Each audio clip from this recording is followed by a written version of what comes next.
नमस्ते, मेरो नाम रामा धामी हो। नमस्कार सबैजनामा। आज हामी तपाईँहरूको बिचमा यो बहिनीको सहयोगका लागि आएका छौँ।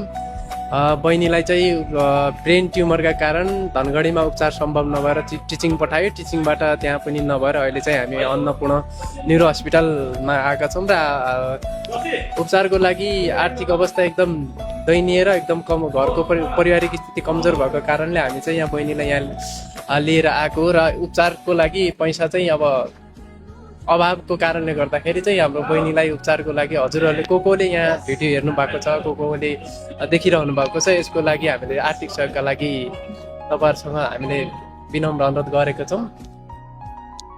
नमस्ते, मेरो नाम रामा धामी हो। म बैतडी पुच्चौडी नगरपालिका 5 कुवाकोट। मेरो घर खाँडमा बस्छु म।